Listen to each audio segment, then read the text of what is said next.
Hey everyone, in this video I am going to show you my collection of cast iron. I would consider these premium pans.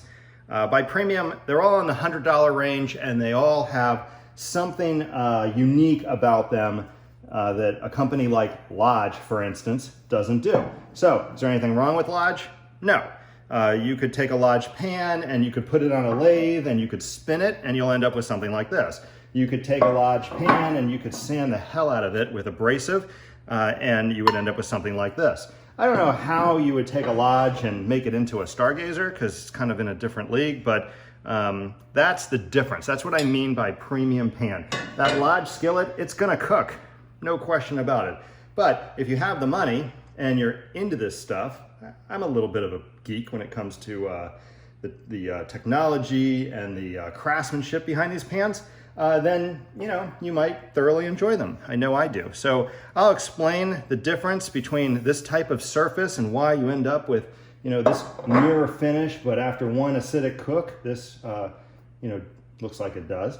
I'll explain why this is possibly better than this on certain types of cooking.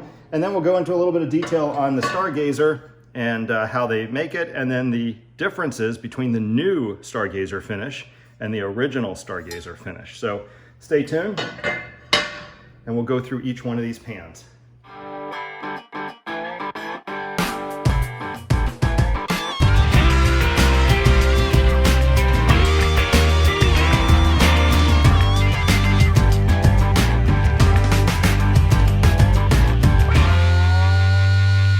Okay, so let's start over here with the field skillet. If you're into this, this is a real popular one. You have likely heard of the field skillet. It was a Kickstarter, and basically what they've done is they've spun this pan on a lathe, and they possibly have hand finished it, but whatever the process is, it is ridiculously smooth. This is like trying to season a stainless steel pan or a high carbon steel pan. It's the same process as this pan, which is a GreaterGoods pan. This was also a Kickstarter. It's in the $70 to $80 range. It was really one of the lower priced pans. It came with a lid that I never use. I love the spouts. But you can see in this one, if you look carefully, the lathe spinning. So for 130 bucks or whatever this, you get perfectly smooth, no spiral grooves. For 80-ish, you get spiral grooves. Either way, it seasons to this type of mirror-looking Teflon finish. And you may look at that if you're not really experienced with cast iron and say, oh my God, I want that. I want my pan to look like that. Well, you only want your pan to look like this if you use this pan for just specific things and you use a plastic spatula with it, because part of the drawback of this super slick seasoning is the seasoning is sitting up on top of the pan. It's not absorbed into the cracks and crevices of the pan. So you can scratch it off relatively easily. The other thing that happens is if you cook with citrus or tomatoes or anything acidic, you are gonna strip that seasoning off really fast. You can see up around the edges here where that mirror finish used to be, and obviously whatever I cooked in here boiled up to this point, and it completely stripped it. Now, I could just put some oil on here and cook in this, no problem. It is still seasoned, it is still protected, but it's not gonna be nearly as, egg slide around non-stick as it was when it looked like this. Now, I'm gonna get it back to this, but that's the drawback with these super slick pans. So that brings to the middle pan. So this is a sand-casted pan, Aus iron. It's rough on the outside. This one is way smoother, so they've done some finish work on this. But these are not investment cast for sure. They're definitely cast in a way where they're not real crazy worried about accuracy and seams and stuff like that. But these are definitely sand casted. They're rough on the inside. They've got a seam mark right here. They're super rough on the outside. But what they've done is they've sanded this in some way to allow a smooth finish, which is still porous.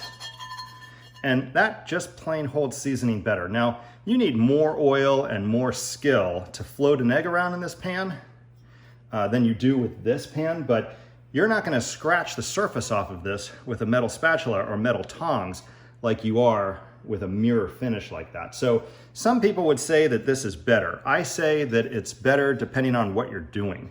If you're cooking mushrooms or you need to toss stuff in here, this is gonna be a better option because you will scratch that pan. If you're cooking an egg or a grilled cheese, and you just can slide a metal, that one might be the better option as long as you use plastic. So different surface, different use, but once you get to know the pan, you will choose it for different reasons. The other thing about this is I believe that every one of these that they made is the same. I also believe that about these field skillets. I think every field skillet that you buy will be the same. With this type of cast iron, it's kind of like a lodge. They're all a little bit different. They're a little bit different porous. Every time you get a fresh sand casting, and it's a little bit different. So these two pans are the same manufacturer, but this is a very different surface. It's not quite as smooth, but it performs amazing. This is my favorite grilled cheese pan. Now, I wouldn't cook an egg in there. There's just not enough room, but for grilled cheese or just a little side of mushrooms and onions, or if I just want to caramelize something real quick, or I'm making, just some steak tips to add to another dish, I love this pan. So, so don't think that smoother is better, because in all cases, it's not. In some cases it is, but not always. So that brings me to the Stargazer. So the Stargazer, in my opinion, is kind of a combination of these two types of pans. It's investment casted, which means that it's made like car parts are made. It has a more exacting finish. They build up a ceramic coating around a wax duplicate, and then they put some more ceramic on it, and then they heat it up and drain all the wax out, and then they pour the metal in. And you get much more detail and much more exact finish, smoother finish out of the cast than you do with a sand casting. So what that gets you is kind of in between. They didn't lathe cut this. They hand sanded it and hand polished it. So there is a little bit of porous to it. Not as porous as the Aus iron, but more porous than the field skillet and the GreaterGoods skillet. And so you get this combination of seasoning that soaks in, you can see, and sits on top. It is kind of the best of both worlds when it comes to cooking surface, I think anyway, my experience. So they changed the design a little bit, and I really can't wait to see how it performs when I season it. But that's why I have this pan out. Obviously, I've never used this pan. This is the seasoning right from Stargazer. But they've done this micro abrasion where they've shot this thing with some kind of little pellets and put like a sandblasted type texture on it.